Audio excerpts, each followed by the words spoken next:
Wyoming, 1886. Iris Calloway had been paid $300 to marry a man and destroy him slowly, from the inside, in a way that would never once look like anything but bad luck. She had the money in a hidden pocket sewn into her traveling coat, folded flat against the lining where a search wouldn't find it easily, and she had a second letter in the same pocket, the real one, the one that laid out exactly what Silas Crane expected for his $300. Marry Weston Hale. Learn his operation from the inside, his contracts, his debts, his weaknesses. Steer him, patiently and invisibly, toward decisions that would cost him the ranch by the second winter. Crane would buy it from the bank for a fraction of its worth, the way he'd already bought 4 other spreads in the valley from men who'd made bad decisions that happened to align, every time, with Silas Crane's interests. She had answered Weston Hale's advertisement in good faith, or good enough faith, 3 months before she'd ever heard the name Silas Crane. Then Crane's man had found her in Cheyenne, waiting on the platform for the connecting train, and had made his offer with the smooth, unhurried certainty of a man accustomed to people needing money more than they needed principles. Iris had needed money. Her father's debts had followed her east to west and back again, and $300 was the kind of sum that ended things, instead of merely delaying them. She had said yes because she needed to eat. She was riding the train into Larkspur Junction now, 4 days later, with the money sewn into her coat and Crane's instructions memorized and burned, and she had not yet decided whether she was going to do what she'd been paid for. Weston Hale was waiting on the platform when the train came in, and Iris saw him before he saw her, the way you see a man you've been sent to study, noting the details before the details noticed you back. He was 39, tall, broad through the shoulders in the particular way of a man who did his own physical work rather than paying others to do it. He had dark hair, going gray at the edges, and the specific stillness of someone who had learned, through hard practice, not to hope out loud.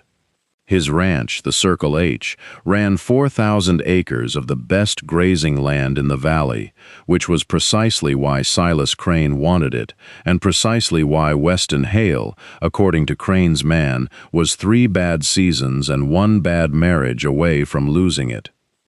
"Miss Calloway," Weston said, taking his hat off. He had a voice that matched the rest of him, steady, unhurried, without performance. "Mr. Hale." She looked at him for a long moment, the way she had learned to look at things she needed to understand quickly. There was nothing in his face that told her what Crane's man had told her. No obvious weakness, no visible crack in the foundation. Just a tired, decent-looking man who had written her 9 careful letters over 3 months, and had, in every one of them, told her the truth about his circumstances without once trying to make them sound better than they were.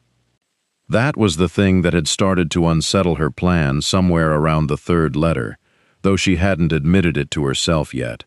Weston Hale did not write like a man worth ruining. He wrote like a man worth saving.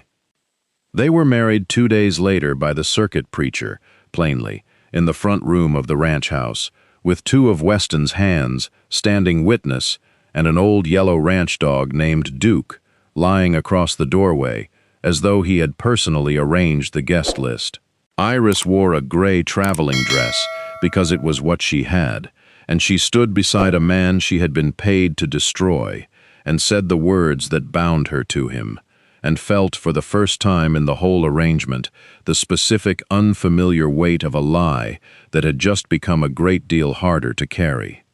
Weston had asked her, the night before, whether she was certain.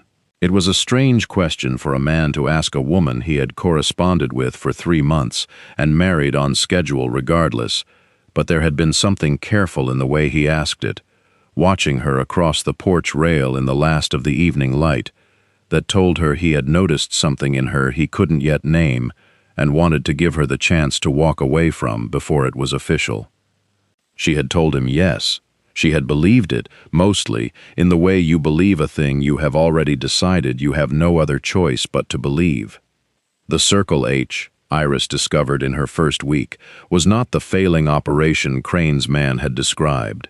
It was a good ranch, well-built, carefully run, but it was carrying debt that Weston had not caused and could not easily undo. His father had overborrowed in a bad year, 8 years before, expanding the herd on credit that had seemed reasonable at the time and had become, through 2 subsequent dry summers and a cattle market that had never fully recovered, a weight that sat on the operation like a stone nobody could quite lift off.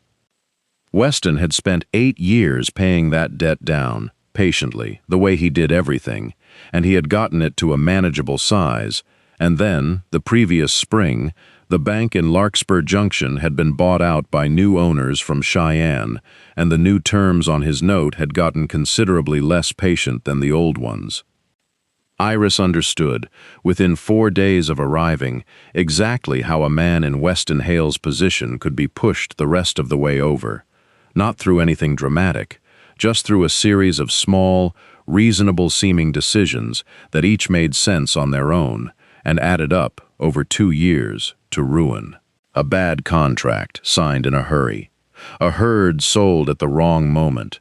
A debt refinanced on worse terms by someone who seemed to be helping. She understood this because it was, precisely, the plan Silas Crane had paid her to execute. She had not decided not to do it. That was the part she kept turning over, alone in the room that had been Weston's mother's and was now hers, in the quiet after the house went dark. She had taken the money. She had made an agreement. There was a version of herself, the version that had needed $300 badly enough to say yes to a stranger's cruelty, that told her the arrangement still stood, that Weston Hale was not her problem to solve, only her problem to manage.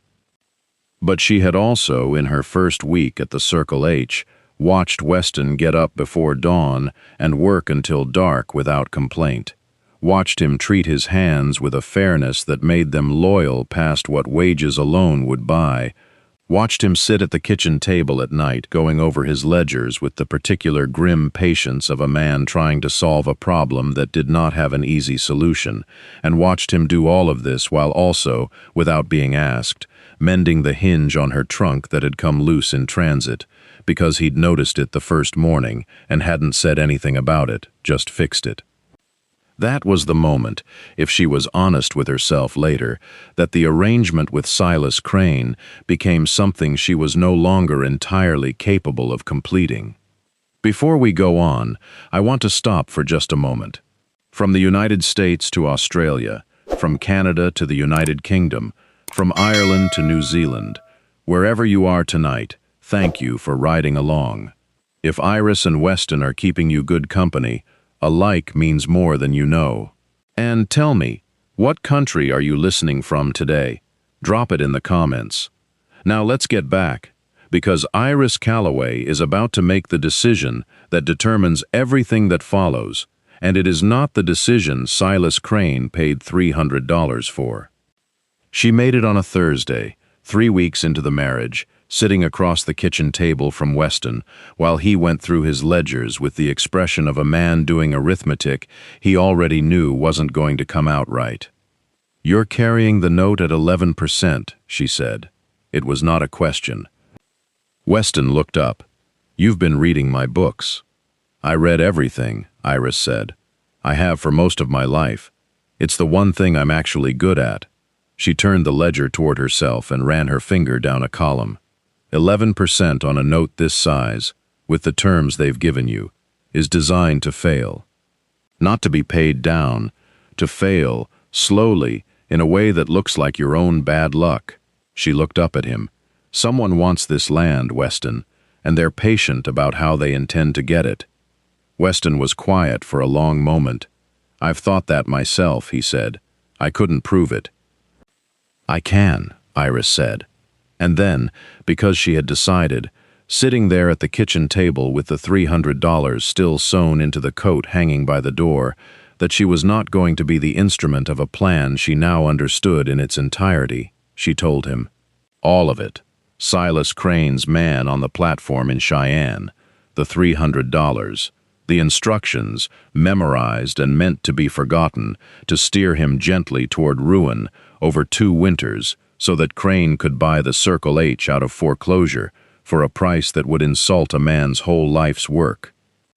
Weston Hale sat at his own kitchen table and listened to his wife of 3 weeks tell him she had been paid to destroy him, and said nothing for a long time.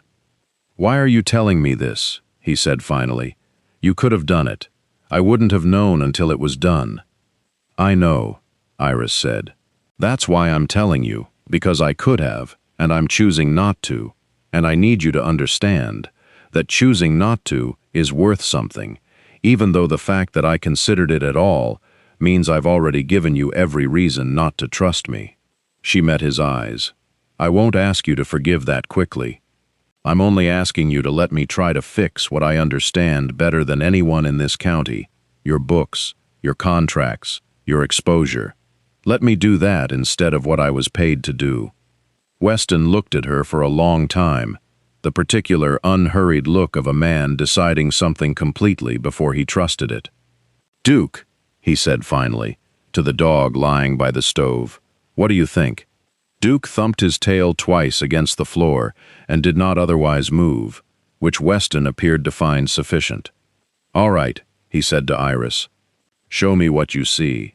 What Iris saw, once Weston gave her the whole of his books and stopped managing what he showed her, was a ranch carrying survivable debt on unsurvivable terms, structured by a bank that had every reason to want it to fail on schedule. She saw 3 contracts with the Larkspur feed mill that were quietly unfavorable in ways that would only compound over years. She saw a cattle sale from the previous fall that had gone through a broker connected, she was almost certain, to Silas Crane himself, at a price 12% below what the same cattle had fetched 2 counties over. She spent the next month doing the thing she had spent her whole life being good at and had never before had the chance to use for something that mattered. She rewrote Weston's feed contracts, using knowledge of grain futures she'd taught herself from her father's old newspapers during the years she'd spent managing his failing business before he lost it entirely. She found a bank in Cheyenne willing to refinance the Circle H note at a fair rate, once she'd assembled, with meticulous care, the paperwork proving the ranch's actual production and actual value, stripped of the pessimistic framing the Larkspur Bank had built into every document.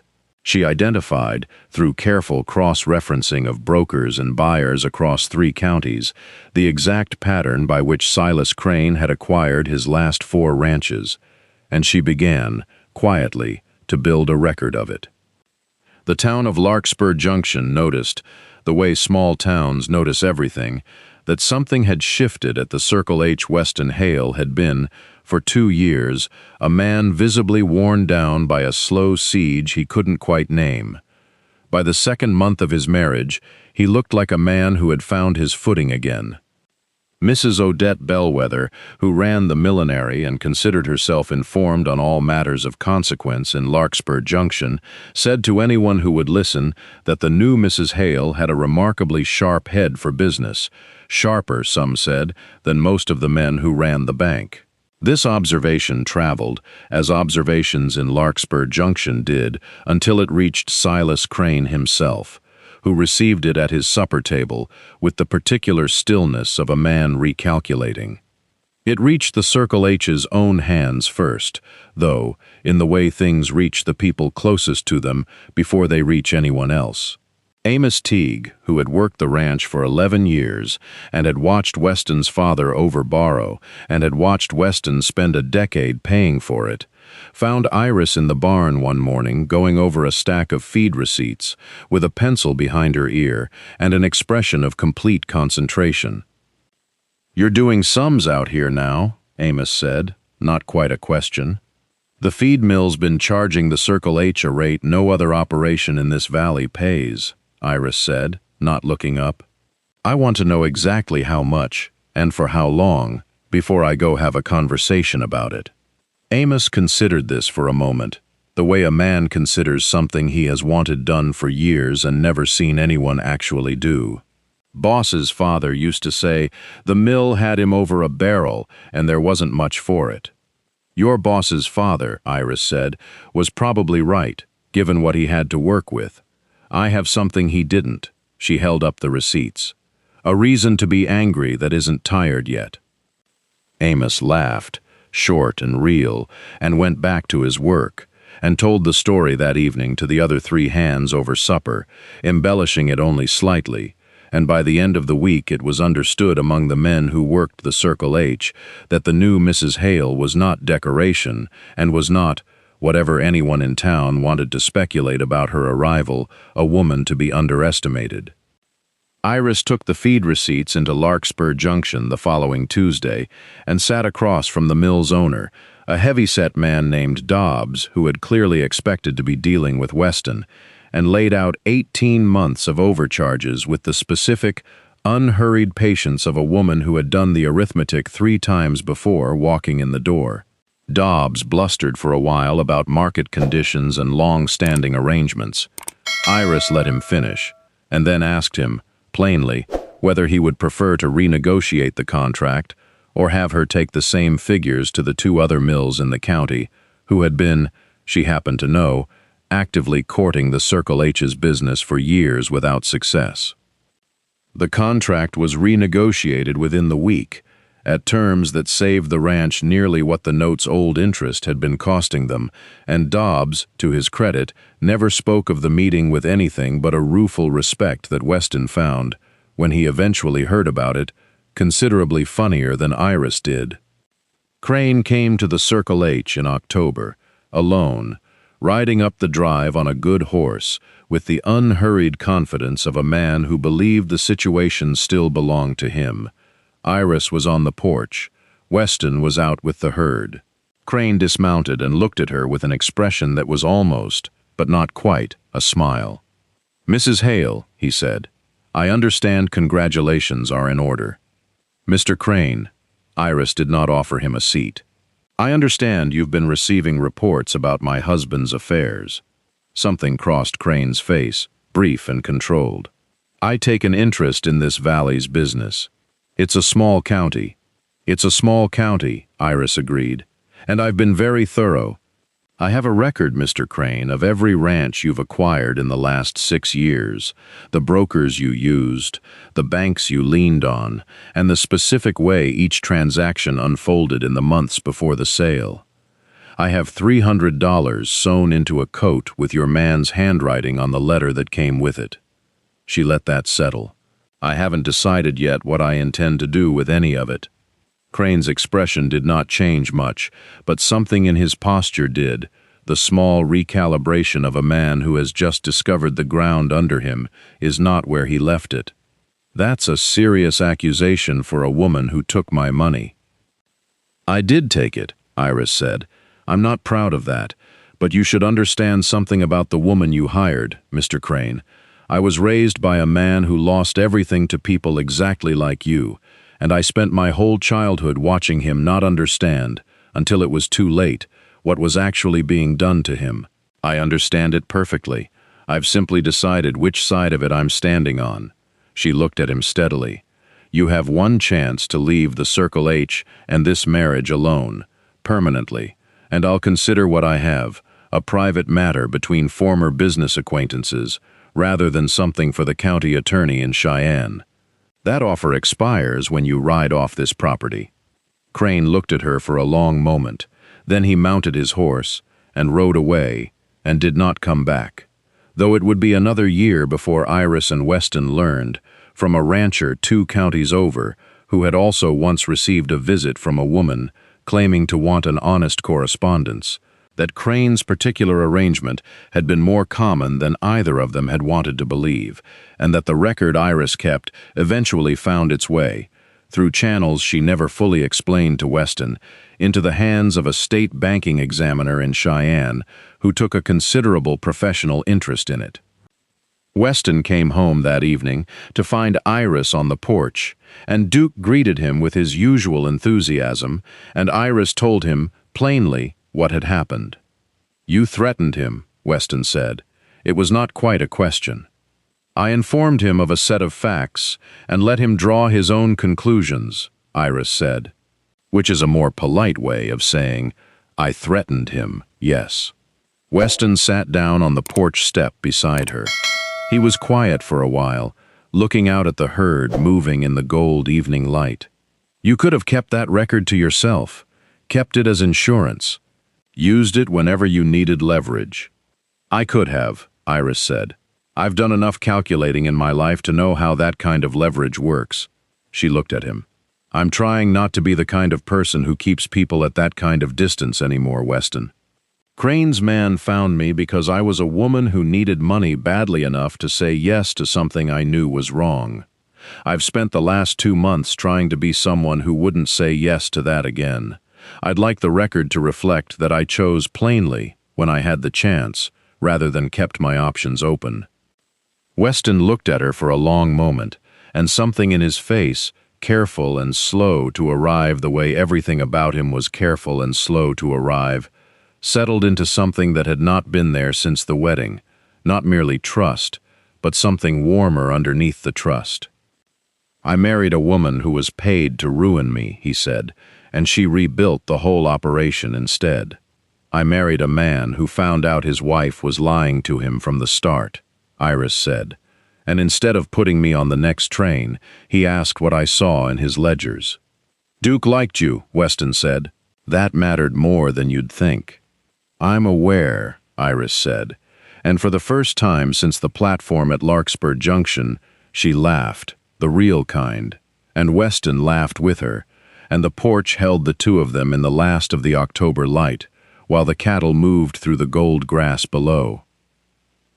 The refinance note closed in November, at terms that would have been unthinkable under the old bank, and the Circle H went into its second winter carrying real, survivable debt instead of the slow-motion trap Crane had built into it. Iris did not stop there. She had discovered, in the months of studying Weston's operation, that the Circle H's real advantage wasn't its size but its grass, some of the richest grazing in 3 counties, and that the ranch had been running fewer cattle than the land could actually support, a caution built by 8 years of survival thinking rather than growth thinking. By the following spring, she had convinced 2 neighboring ranchers, both of whom had been individually approached by Silas Crane's associates over the years and had grown wary without quite understanding why, to enter a shared arrangement for driving cattle to the railhead together, splitting costs that none of them could easily absorb alone. The first of the 2 was a widower named Garrett Fenn, who ran a smaller operation west of the Circle H, and had lost, 2 years before, nearly a quarter of his herd to a broker deal that had gone sour in a way he still didn't fully understand. He came to the ranch skeptical, sat at Iris's kitchen table with his hat in his lap, and listened to her lay out, in plain terms with real figures, how much each of them was losing by negotiating separately with buyers who had every incentive to keep them competing against each other rather than combining their leverage. You're asking me to trust a plan I don't fully follow, Garrett said, from a woman I met 20 minutes ago. I'm asking you to trust the arithmetic, Iris said, and turned the ledger toward him. The plan is only as good as the numbers underneath it, and the numbers don't care whether you trust me. She watched him work through the figures himself, slowly, checking her math against his own understanding of his herd, and she let him take as long as he needed, because she had learned, in the months since the kitchen table with Weston, that a plan someone verified themselves was worth 10 plans they were merely told to believe. Garrett signed on within the week. The second rancher, a cautious man named Otto Ruiz, who had watched Garrett's arrangement for a full season before approaching Iris himself, joined the following spring, and what had started as 3 men and 1 woman splitting the cost of driving cattle to the railhead had, within 3 years, grown into the beginning of a cooperative that within 3 years would handle more cattle through Larkspur Junction than any single operation in the county, and it would be known, informally and then formally, by the name people in town had started using for it before Iris herself had thought to name it anything, the Hale Cooperative. By the second winter of their marriage, Weston Hale, who had spent 2 years watching his father's debt slowly close around him like a hand, sat at his kitchen table in December, with his wife across from him and a ledger between them that showed, for the first time in a decade, a ranch not merely surviving, but genuinely, solidly growing. "You're running half the county's cattle business now," he said, looking at the figures. "We are," Iris said. "I don't do any of it without you. You built the herd. You built the trust with every hand and every neighbor who's part of this now. I only understood the numbers behind what you'd already built." "Modest," Weston said, "for a woman who ran Silas Crane off this porch with nothing but a sewn-in coat pocket and a look on her face." "I'm not modest," Iris said. "I'm accurate. There's a difference." She looked at him across the table, the lamp between them, the ledger showing a future that 2 years before neither of them would have believed possible. "I came here to ruin you, Weston. I want you to remember that I told you the truth about it the first chance I had, and that everything since has been the truest thing I've ever built with anyone." Weston reached across the table and took her hand, the way he had the evening on the porch, and Duke, older now and slower, thumped his tail once against the floor from his place by the stove, and outside the window the Wyoming winter held the ranch in its particular silver quiet. Snow on the high pasture, the herd sheltered and fed, the note paid down, the county, in its own slow and gossiping way, having revised its opinion of the woman who had arrived under false pretenses and stayed to build something true. Their daughter was born the following autumn, and they named her Grace, because Iris said, when the question came up, that Grace was the thing she felt she'd been given twice. Once by a man who let her explain herself instead of putting her on a train, and once by the chance to actually deserve it. Weston held his daughter for the first time in the same kitchen where his wife had once confessed to a plan to destroy him, and understood, holding this small, unlikely person who existed because of that confession, that some of the truest things in a life arrive by way of the worst possible beginning. On a morning 3 years after the wedding, Iris stood on the porch of the Circle H watching Weston teach a 6-year-old cooperative rancher's son how to read the weather off the mountain, the same patient way he'd once taught every hand who came through the operation, and Grace on her hip, pointing at the cattle with the serious authority of a 2-year-old cataloging the world, and she thought about the $300, long since given away to a church fund in Larkspur Junction because she had never wanted to spend a cent of it, and about the letter with Silas Crane's man's handwriting, kept in a drawer as a reminder rather than a weapon, and understood that the whole of what she had built here had started with the worst decision of her life and the one honest moment, at a kitchen table 3 weeks into a stranger's marriage, when she'd chosen to stop. Iris Calloway was paid to be a weapon aimed at a man's whole life, and she nearly was one. She took the money. She rode the train with the plan memorized. Nothing about her arrival at Larkspur Junction was honest, and she has never pretended otherwise. Not to Weston, not to herself. But somewhere in the space of 3 weeks, watching a man mend a hinge on a stranger's trunk without being asked, and go over his failing ledgers with a patience that had nothing left to prove, she discovered that the person she'd been paid to be, and the person she actually was, were not the same, and she chose, at the one moment it mattered most, to be the second one. That's the part of this story worth carrying, not the sabotage, and not even the empire that came after it, impressive as that was. It's the fact that a plan built entirely on someone's worst assumptions about a person can still be interrupted by that person's own honesty, at a kitchen table, on a Thursday, when nobody was making her tell the truth but her own conscience. We are not always the worst thing we agreed to do. Sometimes we are only the person who stopped in time and told the truth about it, and built something real out of the wreckage of the plan we almost kept. If you made it to the end of this story, thank you, truly, from the bottom of my heart. You gave me something I don't take lightly, your time and your attention. These stories only exist because of you. Every comment, every like, Every person who shares an episode with someone who might need a quiet hour, that's what keeps this going. Wherever you are tonight, in the United States, in Canada, in the United Kingdom, in Australia, in Ireland, in New Zealand, I hope Weston and Iris gave you something warm to carry. May God bless every single one of you who listened today. Until next time, keep writing.